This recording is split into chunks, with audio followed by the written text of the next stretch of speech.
Hi செல்லம். இன்னைக்கு நம்ம வீட்டு சமையல்ல கோவில் புளியோதரை எப்படி செய்யலான்னு பார்க்கலாமா? அதுக்கு தேவையான பொருட்களை பார்த்தலாம்.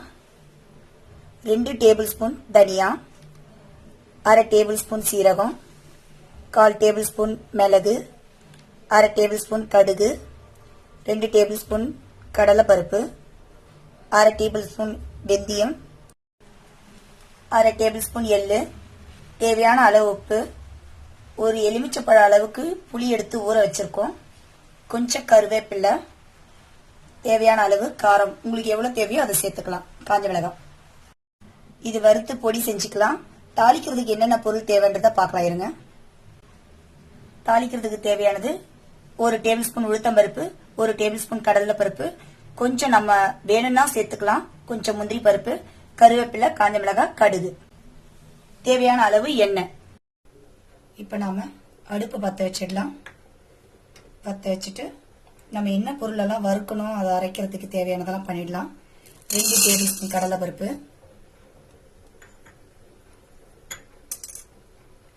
2 டேபிள் ஸ்பூன் தனியா,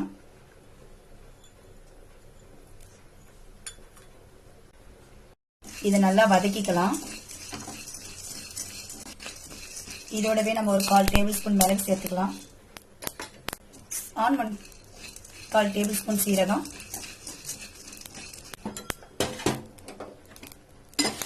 இது நல்லா வறுபட்டுட்டு இது வரைக்கும் தனியா நம்ம எடுத்து வச்சிடலாம். மற்றதை மறுபடியும் வதக்கணும். இப்போ நம்ம தனியா வதக்கிற பொருள் வெந்தயம் 1 டேபிள் ஸ்பூன், கடுகு ஒரு 1/2 டேபிள் ஸ்பூன், கருப்பு எள்ளும் சேர்க்கலாம், வெள்ளை எள்ளும் சேர்க்கலாம். நான் வெள்ளை எள்ளு இருக்கு அதை சேர்த்துக்கிறேன். 2 டேபிள் ஸ்பூன் வெள்ளை எள்ளு, உங்க காரத்துக்கு ஏற்ற மாதிரி காஞ்ச மிளகாய், கொஞ்சம் கருவேப்பிலை. இப்ப நம்ம இதை நல்லா வறுபட்டுக்கலாம். இப்ப இதை நல்லா வறுத்து விட்டுடலாம்.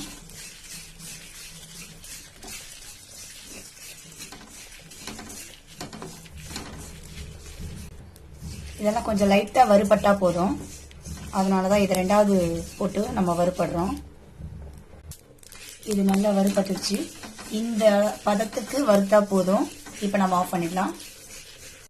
இப்ப இது நம்ம மிக்சியில போட்டு தூள் பண்ணிக்கலாம். இப்ப இதுல நாம 100 எண்ணெய் சேர்த்துக்கலாம். நான் கடலை எண்ணெய் சேர்த்துக்கிறேன், உங்களுக்கு வேணும்னா நீங்க நல்லெண்ணெய் சேர்த்துக்கலாம். இதுல நாம இப்ப கடலை பருப்பு, உளுத்தம் பருப்பு இதெல்லாம் எடுத்து வச்சிருக்கோம், அதை சேர்த்துடலாம். எண்ணெய் காஞ்சிட்டு இருக்கு.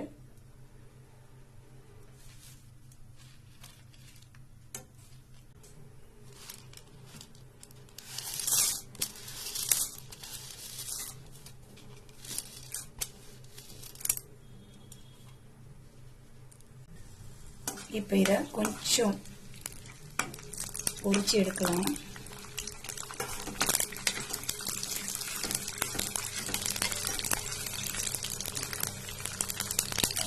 இதுல மேற்கொண்டு இருக்க முந்திரி பருப்பு, கருவேப்பிலை, காஞ்ச மிளகாவையும் போட்டுடலாம்.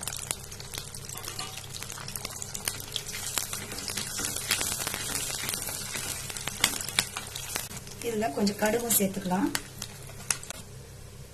இதுல கொஞ்சம் பெருங்காயத்தூள் சேர்த்துக்கலாம்.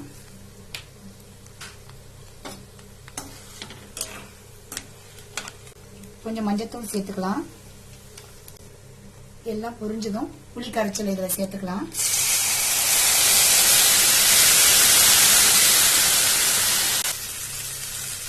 இப்ப நம்ம புளி கரைச்சலை சேர்த்துட்டோம். இது நல்லா கொதி வரட்டும். இதுக்கு தேவையான உப்பையும் சேர்த்துக்கலாம். போதுமானது நான் சேர்த்திருக்கேன், வேணும்னா நம்ம சேர்த்துக்கலாம். இது நல்லா கொதிக்குது, ஆனா இன்னும் கொஞ்சம் கிரேவியா வரட்டும்.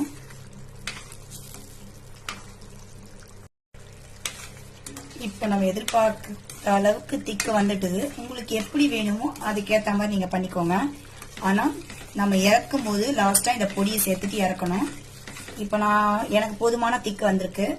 நான் இதனோட பொடி சேர்த்துக்கிறேன். நான் இதுல ஒரு 4 டேபிள் ஸ்பூன் பொடி சேர்த்துக்கிறேன். இது நம்ம ஒரு 4 பேர் தாராளமா சாப்பிடலாம். நான் சொல்லியிருக்க அளவு பொடி வந்து கொஞ்சம் எக்ஸ்ட்ரா தான் இருக்கும். ஆனா அடுத்த டைம் நீங்க செய்யறச்ச இது எவ்வளவு நாள் வேணா 15 நாள் 20 நாள் வரைக்கும் ஸ்டோர் பண்ணிக்கலாம், ஒன்னும் ஆகாது. இப்ப இது பொடி போட்டுட்டு சும்மா லைட்டா கிளறி விட்டு ஒரு கொதி வந்த உடனே நாம இறக்கிடலாம். ஏன்னா ஏற்கனவே எல்லாமே நம்ம வறுத்து வச்சு தான் சேர்த்திருக்கோம், பொடி பண்ணி தான் சேர்த்திருக்கோம். ஓகே, இப்ப நம்ம ரெசிபி ரெடி ஆயிட்டாரு. நாம இதை இறக்கி ஒயிட் ரைஸ் நல்லா வடிச்சிருக்கேன் அதனோட சேர்த்து பிரசன்ட் பண்ணிடலாம்.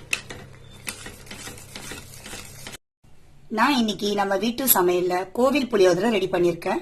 நான் என்ன அளவு சொன்னனோ அதன்படி செஞ்சீங்கன்னா இதே டேஸ்ட், இதே ஃபிளேவர், இதே மாதிரி உங்களுக்கு வரும். சாப்பிடுங்க, எப்படி இருக்குன்னு நீங்க கமெண்ட்ஸ் கொடுங்க.